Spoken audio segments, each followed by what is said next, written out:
Hello, and welcome to the BlockSolid podcast, where we talk about the evolution of the property market, the newest technologies that enhance and revolutionize the world of real estate as we know it, and how we, the owners, the buyers, the renters, the inventors, the investors, and the entrepreneurs can benefit from it all. I'm Yael Tamar, CEO and co-founder of SolidBlock, pioneer startup in real estate tokenization, and I'd like to welcome my friend, Mohsin Masud. Hi, Mohsin, how are you doing? Hey, Yael, thank you so much for having me here today. Absolutely. It's my pleasure. And we always have really interesting conversations about tokenization because you, in fact, are the CEO and founder of AKRU, one of the companies that I think have fantastic potential in this market. And I'd love to talk to you about how you got started, how you created AKRU, and we're going from here with tokenization. Absolutely. That's a really funny long story as well on how I got started. But to put it simply, I'm not from the technology industry. I still can't code to save my life. But I'm just a real estate guy that found out about blockchain and the various different applications of it and thought it could make a difference in the industry that I worked in. So that's truly where it got started. It's like, this can have a major impact on the industry and the business that I work in, right? So I used to syndicate deals. I ran a small private equity fund before, and prior to that, I used to manage my family office. And it was all real estate investments that we did everywhere from Asia, Africa, Europe. I expanded into the North American market right after the '08 crash. So in 2000, towards the end of 2009, it's always been about real estate for me. And that's exactly what AKRU is all about as well. We're a product from the industry for the industry, and we like to pride ourselves on that. We're not just another technology firm trying to solve what sounds like a really big problem just on paper. There's a lot of things that get missed out while doing that. Right. Well, thank you for that background, Mohsin. I want to unpack what you said about you working, with your family office, asset manager, and understanding that this could be improved with blockchain. What exactly did you see in your day-to-day work? What kind of challenges did you see that you wanted to solve with blockchain? Yeah, look, there's the entire transaction process. It is riddled with problems, right? The entire real estate transaction process, whether it's the acquisition process, it's the asset ownership lifecycle, it's compliance, it's investor management, it is property management, or it is the disposal process of it as well. And in some way or the other, the technology could help massively.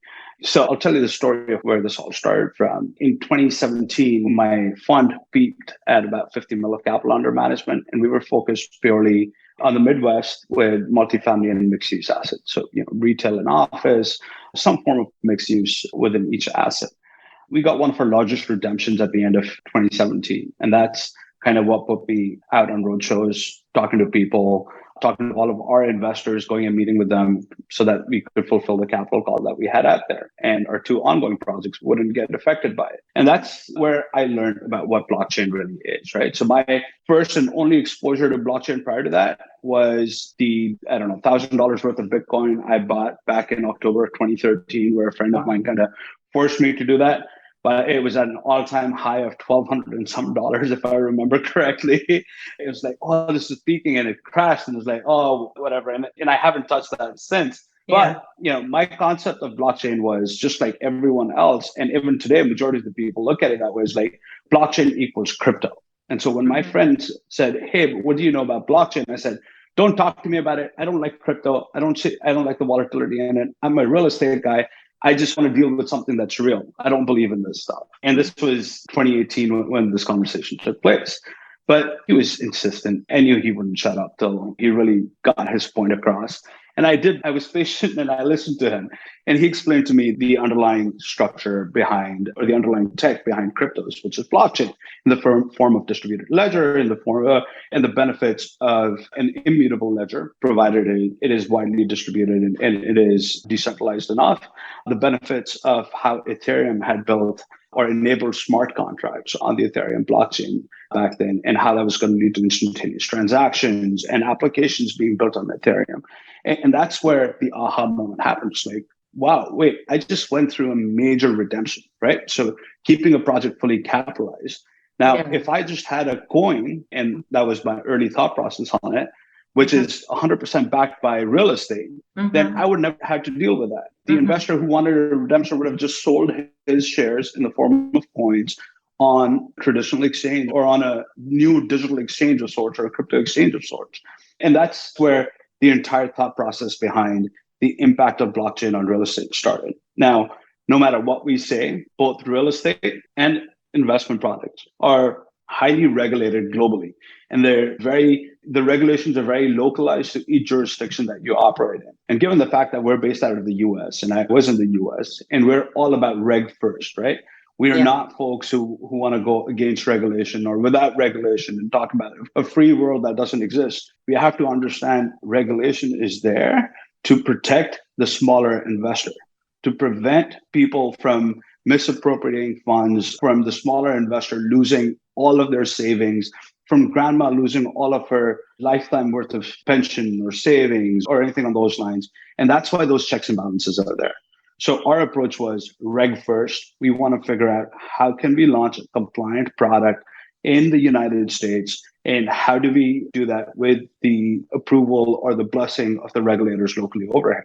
And given my finance background and my PE background, I knew a little bit about what the Howey test was, and no matter which way we looked at it, these coins or these tokens would pass the Howey test and would be considered a security. And that's the approach that we took. I didn't know what security tokens were early on. I ended up going to Site Business School at Oxford, where I did their blockchain strategy program and their fintech lab program with David Schreier. Learned a lot from that man and his team throughout the whole program. All this time, we had our legal teams trying to figure out what would be that compliance structure in the US, conversations with the regulators, start off at SEC and FINRA, expanded into Treasury and CFTC and whatnot. So it was a very lengthy process. But at the end of it, it all boils down to how did it impact the industry and how much of an impact it could have. And that's what kept us going and building the product out.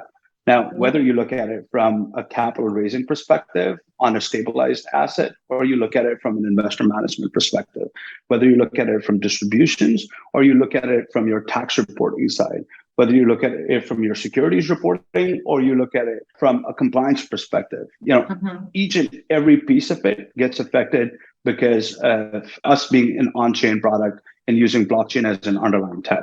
Gotcha. So you describe yourself as an expert in real estate development, and that we unpacked, but also tokenomics, specifically utilizing dual and 3-token blockchain architecture for the tokenization of real-world assets. Can you unpack that? Why dual or 3-token blockchain? Yeah. So in my learnings, and again, I'm not a technical, I'm all about the architecture. I'm all about how to structure transactions, how to structure tokens. Some of the biggest issues that you face as someone who believes big in real estate and being a real estate person, you need to have those investments stabilized. And unfortunately or fortunately, majority of the world considers fiat as the peg and US dollar as the peg to what that stable income needs to be valued at. The whole concept that real estate is a non-correlated asset and it hedges for inflation is because your rents increase as dollar devalues, and you see the value of the asset increases, and it has no impact based on the value of the capital markets and how they're performing. Now, in an effort to keep that in place and in an effort to keep compliance in place, there needs to be an appropriate structure. We can't have just a basic coin which can change hands from one place, from one wallet to the other wallet. You can't just trade it based on in crypto or in various different cryptocurrency. You've got to have something that pegs it down to that. So when we talk about tokenomics and multi-token architectures, we originally set up like a 3-token architecture on the AKRU platform, which was like a security token, a utility token, and an identity token. Since then, we wanted to look at the tokenomics of real-world assets and see how do they operate and how do multiple tokens integrate within the operations of commercial real estate specifically. And when we talk about the multi-token architecture or the 2 or 3 token architecture that we focus on specifically, it's all about utilizing identity tokens or soul-bound tokens with security tokens along with utility tokens, and how the movement of those would take place and how they would be structured in the entire transaction. Yeah, I love that explanation. And I agree that there's so much potential of Web3 throughout. So, it's not only dual or 3-token, there are many, many smart contracts out there, and you utilize, the word token is a very generic word, right? It can represent real estate, or it can represent identity, or it can represent rights to dividends. And each of these tokens is a smart contract on its own, right? So It's all about the architecture of putting what we had in Web 2 into Web 3 so that it solves all the problems that you have described. And of course, it started with redemption, but then, the longer we are in the industry and the more we learn about the blockchain, then we're like, okay, we can do this, we can do that. And it's so super exciting, right?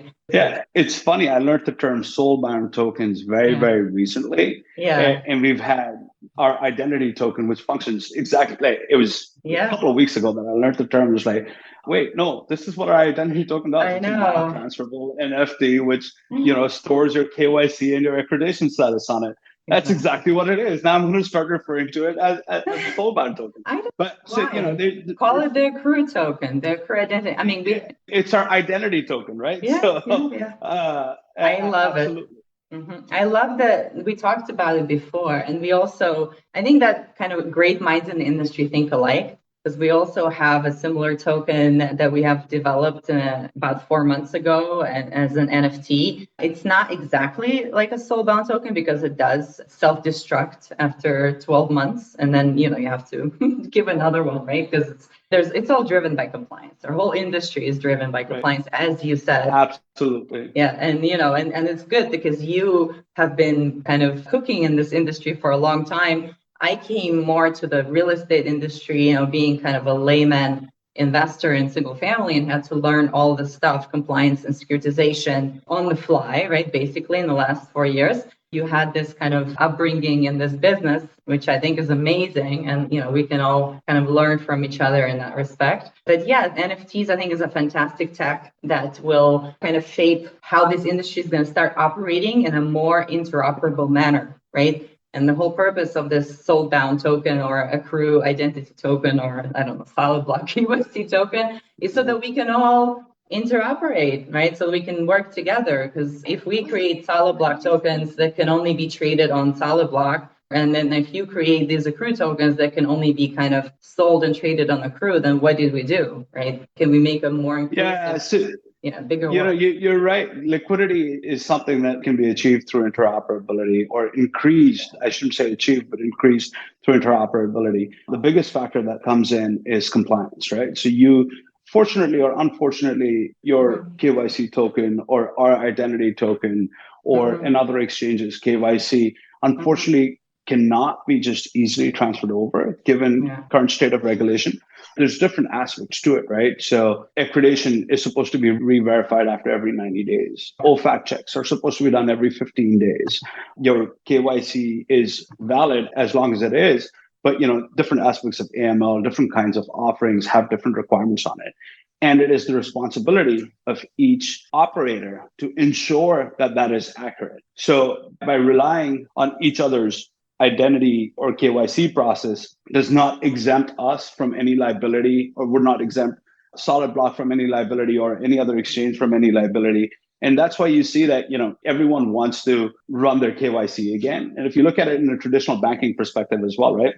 If you have a bank at JP Morgan Chase, you go through a full KYC process. You give them your driver's license, you give them all of your personal information, and they run your KYC and AML in the back end. You want to go to US Bank and set up a new account, you have to go through that entire process again. You can't just say, here's my Chase Bank debit card, which has a picture of mine on it, and you can see that it's me. That doesn't qualify as KYC. And that's where regulations need to be updated, right? So we're working with a lot of organizations across DC, working with the Department of Commerce, working with White House. That's a constant conversation that we have. It's like, you've got to update regulations. SEC can only work based on the existing laws, and you need to put in better legislation in place in order for regulators to operate in a better way. You can't blame them for the way a lot of times that they operate because of a lack of regulation or a lack of guidance from the legislators. Those are all things which would eventually improve and would increase interoperability. There's FinP2P by Onera that's really working through it. And they've come up with very unique ways where, KYC can be, it's not that KYC information gets passed over, but investor gets passed over and stuff. And there's a lot of things happening within the space to really enable that. Yeah. So Onera is, you brought up Onera, and they have, of course, a very interesting and important application where I find it fascinating that kind of banks and institutions, without really having applications and tokenization or in general transfer of assets via blockchain understand that in the future they will need that bridge, right? They'll need to bridge their own blockchains. A lot of them kind of operate in silos with their own private and proprietary blockchains. And they kind of understand that if they don't have that one clearinghouse, what are we doing, right? The market is going to be that small and not as significant as they want, right? So for me, that was kind of a push for me or for some of our investors, like a catalyst saying, okay, the industry is definitely growing. I want to ask you actually for maybe your opinion or something you've noticed in the industry or maybe some statistics that show the positive shifts in our industry, like how fast our market is growing for tokenized real estate.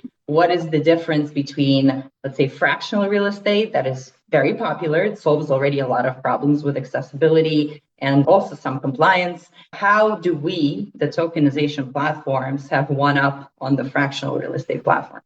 Hey, look, fractional real estate has existed for hundreds of years, right? Whether land was owned between two or three siblings or multiple partners, that was all fractional real estate. So that there's nothing new about it, right? And it's evolved over a period of time. And again, it's very different in any jurisdiction. Like the UK is different, the US is different, UAE is different, Singapore is very different. Every jurisdiction is different. In the US, it went from fractional ownership into as individuals owning assets into securitization, into REITs, into crowdfunding, and then those crowdfunding limits being increased, regular limits being increased and being simplified, eliminating blue sky laws, compliance requirements and whatnot. But tokenization is a little bit different, right? Those are all your securitization methodologies where you can really go ahead and you can have multiple investors participate in a transaction. The biggest difference that tokenization makes is we streamline the entire process and we enable transactions, right? And those transactions can happen instantaneously. So from the initial, let's say the crowdfunding piece of things, which is the most commonly mistaken side of things. When you go on to, and I love CrowdStreet, and that's why I'm going to use them as an example, and they're one of the top leading crowdfunding platforms out there. But when you go on CrowdStreet, you have to go and commit a minimum of $25,000, let's say. From there on, the sponsor will send you the offering documents that you go through on AppFolio or you go somewhere else, and then you have to sign off on each of those documents. And then the sponsor has to make sure that you are actually who you are. They have to run their own KYC. They have to run their own accreditation process. They have to go through the entire stream themselves. And at the end of it, I finally get to invest my $25,000 by having to go to a bank and wire that money, or go log into my online banking and wire that money into a third-party account. And 3 days later, when it reaches there, the transaction finally consummates, right? So a very lengthy process from that on. And then I'm stuck in that transaction for the next 5, 7, 10 years, whatever the length of that crowdfunding piece is. On the tokenization side, what I like to say is, simply put, all that we're doing is we're digitizing the Schedule A for an operating agreement for an LLC, right? And that's all that we're doing. And what we're saying is the list of the owners within this entity that owns this asset is in a digital format. And what that enables us to do is, now because it's in a digital format and it's in a confirmed format, and it's not just digital, right? It's on an immutable ledger where it is confirmed. And now you can interact with all the other owners, and you're not just siloed out. And all the other people who are part of that bubble, being AKRU in itself, the 50-odd thousand investors on the AKRU platform, you now have the ability to list your ownership interest if you want that liquidity. And other people who want to get access to that asset have the ability to purchase your ownership interest. And you don't have to go back to the sponsor and be like, oh, can you verify that Mohsin actually owns a 10% equitable interest in project ABC, and Yael wants to buy it. And then, Yael would send money into an escrow, and that entire, impossible process is now with a few clicks, right? Yeah. That's where tokenization really makes a difference. It's not just that. Your distributions, from an asset owner's perspective, your distributions go out, you have to write 100 different checks every quarter, every 6 months, every year. You have to, even if you're doing it online, you still got to figure out who gets how much. This property has caused a distribution of $100,000 this quarter, but someone's still got to figure out how much Yael's going to get, how much Mohsin's going to get, how much investor 100 is going to get based on our ownership interest. So if tokenization is done right, it streamlines your entire capital stack, management of your capital stack, your compliance piece of it. At the end of the year, when you have to issue tax statements, I know that's something that's very unique to AKRU. Even in crowdfunding, you have your tax accountant has to create those K1s. And with 100 K1s, it's a headache. But imagine, 1,000 people buying, selling, and trading those tokens in the throughout that 365-day period. Each and every one of them has to get a K1 for it. And how do you make that happen? That's the beauty of tokenization, right? It simplifies every step of the process based on how long someone has owned it, what their allocations need to be, what their K1 needs to look like, who gets which K1, obviously based on their name. And so all of that being streamlined in a very, very easy way is absolutely fabulous. Another very interesting piece is access to not just liquidity, but debt as well, right? So liquidity comes in multiple forms. You can sell your shares to get liquidity. You can redeem them in a traditional real estate deal. The best option you have is that you'd have to go for a redemption where you'd be getting major losses on it, right? Sometimes upwards of 40 or 50% of your initial investment is kind of goes away if you're redeeming your interest before the stipulated time. Whereas on the AKRU platform, and we don't do this in a DeFi manner, we do this in a very CeFi manner, centralized finance manner, where we have traditional banking partners who qualify each asset. And if you own shares or tokens in those assets, you can borrow up to 50% of the equity with it that you have in those. So securities-backed lending, I have $10,000 worth of equity in property A. I can borrow $5,000 with 2 clicks. Eventually, this would translate into DeFi liquidity of where you can, and it's essentially the same thing, right? You're staking your tokens and you're getting cash out of it. And you have to keep on paying your interest. And if you stop doing that, you lose your stake tokens per se. It's a very, very similar concept, but with traditional financial institutions. So there's easy access to capital and liquidity is where it makes tokenization 100 steps further. The investment management side, the compliance side, the simplification of the entire process, and then the authentication of data that comes in is absolutely key. Yeah, well, that's super interesting. And you explain it so well. And I'm wondering if it's kind of because you have to explain it to your family, your family office, and it's explaining to the frequently older relatives what blockchain is and your heritage, the Pakistani heritage, right? That's very family-oriented, family business, right? Absolutely. It's that plus, majority of your commercial real estate owners are not from our generation. They're going to be older folks who are not going to be that forward thinking. So you've got to simplify, and oversimplify and break it down for a fifth grader is what I like to do. Hopefully I was able to do that. But from a real estate transaction perspective, right? So you've got to speak their language. You've got to tell them what you're talking about. And that's fortunately for me, that's exactly what my word was. So whether it's explaining to the family office based on the heritage, or it's based on our day-to-day transactions, just overall within this space. I managed over $500 million of capital for my family office, all in real estate before I set up my own fund, which is tiny, minute compared to that, right? So, and I've done this globally, from the sheikhs in Dubai to the prime minister in Malaysia to the legislators in multiple different countries. And it always boils down, we don't like crypto, because the minute you say blockchain, the first thing that they have to say is, this is crypto. We don't want anything to do with crypto. And that's exactly what my reaction was as well, right? The story that I told you. And I can completely relate to it. And I know exactly what people are thinking the minute you say that as well. Interesting. So you said somebody in fifth grader, either a fifth grader today or somebody was in fifth grade in the 50s, right? So like explaining it to a fifth grader is like if you had to explain it to someone who's like simplify it down to the terms that even someone in fifth grade today would understand, right? So just explaining it to kids, like you see the sandbox, we can cut a little piece and you can buy that and own that. And then, you can rent it out to other children. And then, we'll give you dividends and little toy. That jug of lemonade that you're setting up your lemonade stand for? Every glass that you sell is a fractional ownership interest. Making money on that. Yeah, no, absolutely. I love that. I'm going to practice that with my kids. So let's talk about AKRU, because it seems like AKRU's focus is on investors. And you state on your marketplace that it's geared towards democratizing real estate, increasing access, right? And also minimum investment of $1,000. So what else are you doing to bring these investors? How do you explaining to them what they're getting and why they should get involved in this, and let's say not CrowdStreet or in addition to CrowdStreet? Mm-hmm. Look, it's all about conversations like these, right? When people listen to what folks like us have to say, the difference between crowdfunding, it's about enabling liquidity. AKRU is a two-sided marketplace at the end of it. We have multiple different portals, multiple different prongs to it. When you go to AKRU.co, all that you see is the investor-facing side.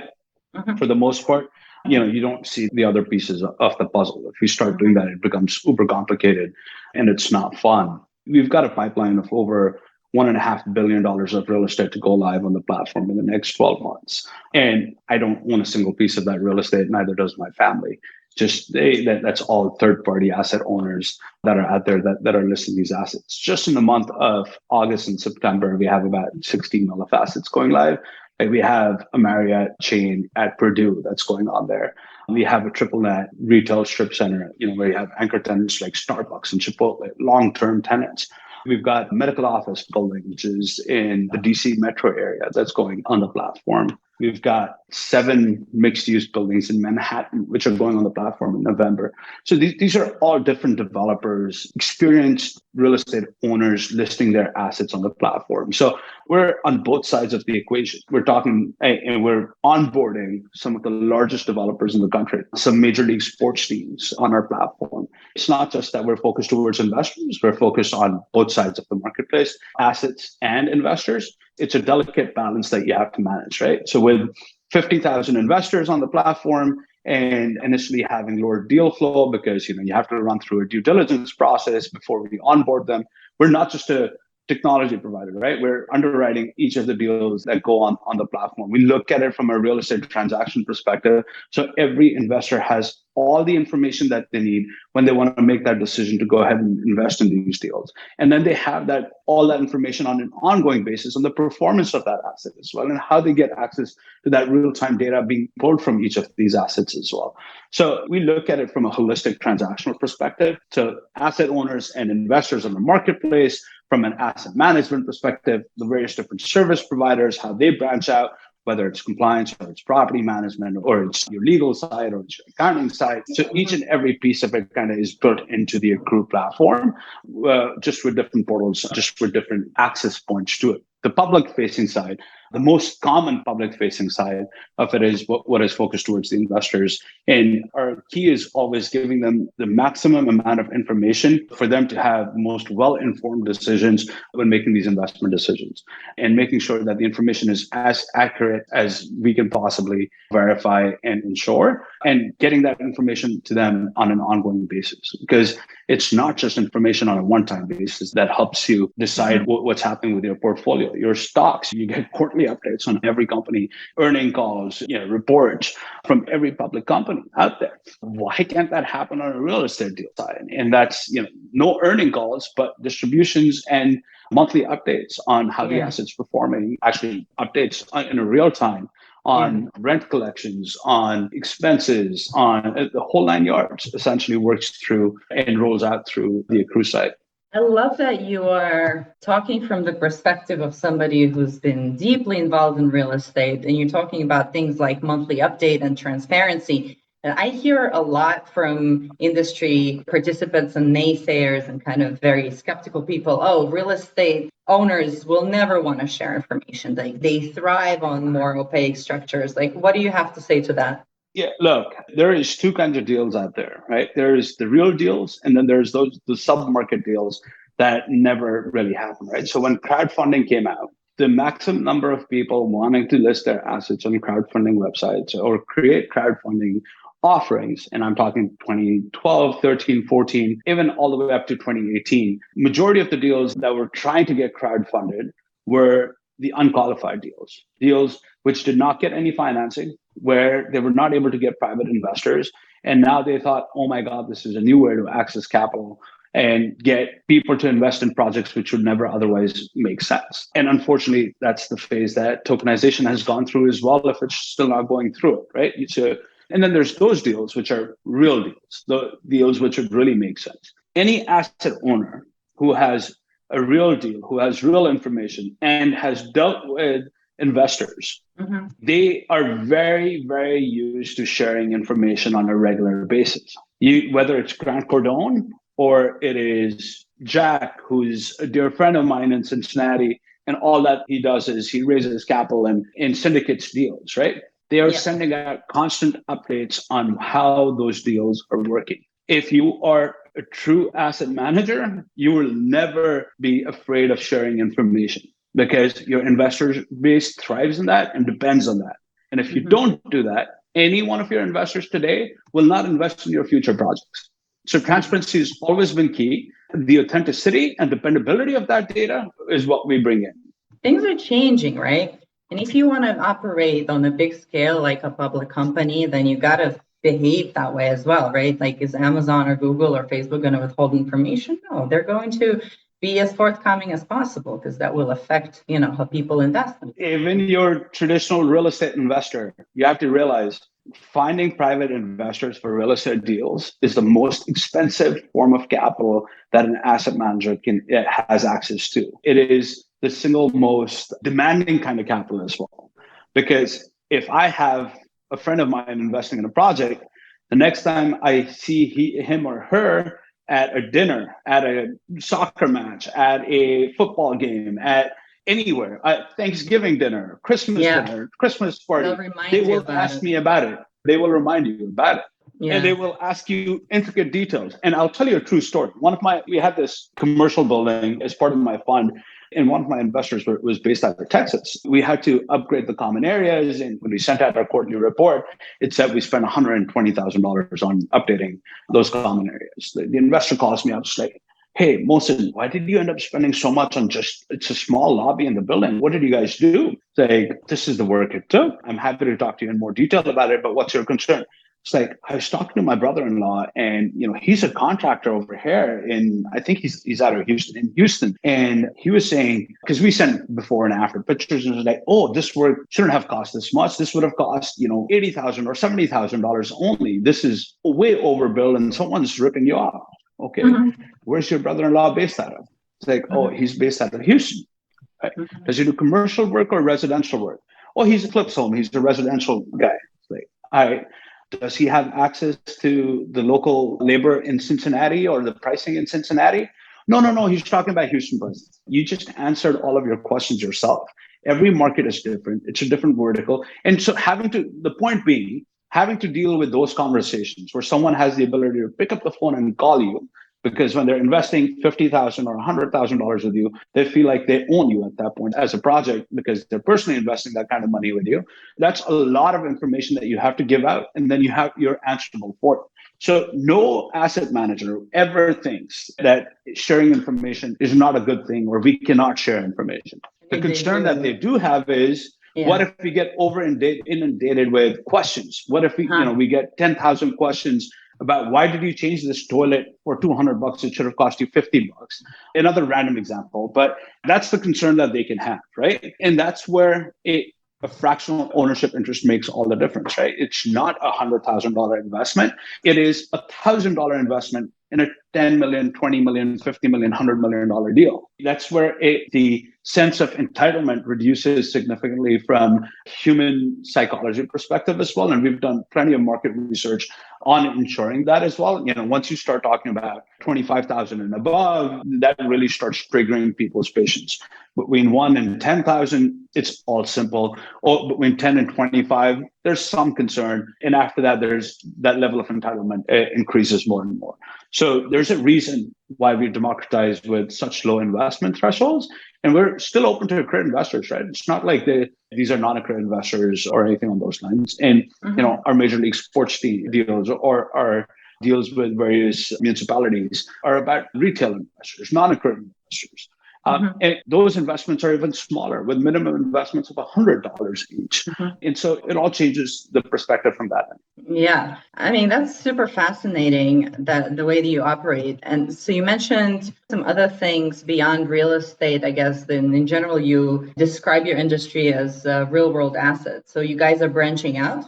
No, so we're only real estate, nothing more. So, Okay. sports Yeah. teams have stadiums, Got it. sports teams have other, training facilities and other assets. Cities own parks and cities own larger developments like riverfront development. Cities own affordable housing developments and whatnot. So there's a lot of counties own jails, for instance. So there's a lot of various different aspects. We're very, very focused on commercial real estate, period. We don't do anything else.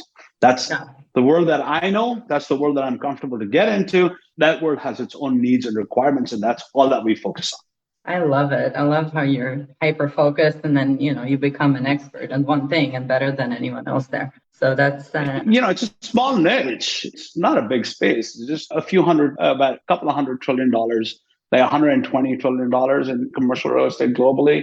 $600 billion worth of commercial real estate transactions in the US only. So small market that we're really focused on. Yeah. I love it how you just identified your, TAM, SAM, SOM there.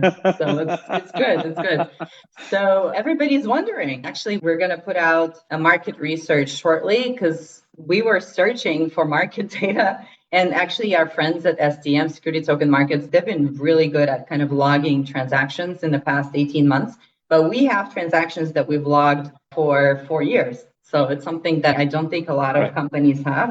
And then we thought about like what we're going to do with it. And then, we're just going to make it available to everyone and we'll put it out on our website. Yeah. It's always a question in everybody's mind, especially before they invest. Either they invest in a project on your platform, they invest in your startup. And we know your investors, Draper, Gore and Holm and Alon. And I'm sure with the whole blockchain support that you guys have in the network, it's kind of a given, right? You have some of the best experts out there, Draper being also. Absolutely. Yeah.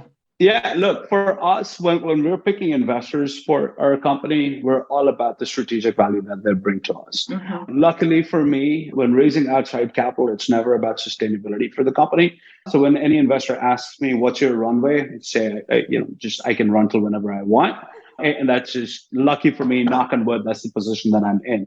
I invested, over $1 million in the company even before we went. And I'm talking about hard cash, not accounting for my time or other resources before we even went out and raised a single dollar of outside money. Right. And we have the same approach today. So when picking the investors that we choose to bring on board, it's about the expertise that they bring on board. Right. We have a round that's open for the last 4 months. And we have 2 leads who have said, we'll lead this round. It's like, I don't want you to lead this round. I want this kind of VC firm to lead this round. So I will wait for them to come in and lead this round. So it's always about the strategic expertise that investors bring on board. So with DGH, with Tim's expertise, with Alon and Joseph's crowdfunding and crypto and blockchain expertise, with Zane Ventures and Bluefield Capital out of San Fran, they're purely prop tech. They're real estate focused, right? Mm-hmm. With Jack Wyand, his real estate expertise, his asset management expertise, Blue Chip Ventures they were the first venture fund out of the Midwest. We were very, very, we had a total of 5 investors in our last round where we were oversubscribed and we had to say no to a long list of investors just because it was all about cherry picking the investors that we wanted to work with. Sure. Knock on wood, luckily, we're in that position where we can do that. So that's our approach to it always. It's always about the strategic partnerships that you build through investors on the platform, through investors in the startup. It's all about the expertise overall. Absolutely. And I love that you are living in the Midwest, right? It's a startup out in the place in the country, in the area in the country where people don't imagine that they have tech and startups, right? I don't even know if people have realized that there's real estate there, and they're not just flyover country. I know. I've been to Cincinnati, but I think it's dope that you are, that you're actually living out there, building a company out there. It's amazing. So you make it sound like I'm living in the middle of farmland. Hey, Cincinnati is one of the top 30 largest cities across the U.S. It is actually a very decent sized city. We have, I think when I moved there were 17 Fortune 500 and another 20 Fortune 1000 companies that were headquartered out of Cincinnati. There's a couple that have moved out, like Macy's moved out. There's AK Steel got acquired, 2 Fortune 500 companies that I can remember from the top of my head. But you have some massive corporations and a very, very strong economic backbone for the city. As far as our startup is concerned, look, we started up in Cincinnati on accident, purely because I was living in Cincinnati when I started the company. We have over 40 full-time employees globally. Employee number one, other than myself, for the company was based out of Singapore. We hire based on the talent and their quality. We're indifferent to where they're based out of. We want to bring in the best talent, the best folks to work with us. My one thing is always to be the dumbest person in the room, just like I am right now with you over here, purely because I would be much rather surrounded with the smartest folks at what they do instead of me being the know-it-all and having to explain it to everyone. So I don't care where the rest of the team is. We've got offices in Dubai. We've got offices in Islamabad, Pakistan. We've got remote team members across the globe. We've got an office in Miami. The whole point of that is, irrespective of where we're based out of, it shouldn't matter. And COVID proved that to the world as well, right? We were doing that pre-COVID, and I'm sure you were too, and a lot of other companies were, but that's what's the single most important thing for us. It doesn't matter where you're based at. I think people in LA knew more about AKRU before anyone in Cincinnati did. So it doesn't matter where you are. Absolutely. So I have one more question before we wrap up. I understand you also are branding yourself as a trading platform. Is that a feature or is that a plan? What do you incorporate in the trading? Absolutely. So folks have the ability to buy, sell, and trade their tokens on the AKRU platform. Even today, we market that. We're 100% compliant with existing regulations and laws, and we do it using very specific no action letters and exemptions which exist within current legal structures. Amazing. Well, I love your whole plan and outlook and our chats about the features. We should definitely do this again. Yes, absolutely. Yeah. Do you have any other announcements about AKRU? I understand you have the round going. You have these amazing projects that are coming on the platform. Anything else you want to share or tell us where to find AKRU?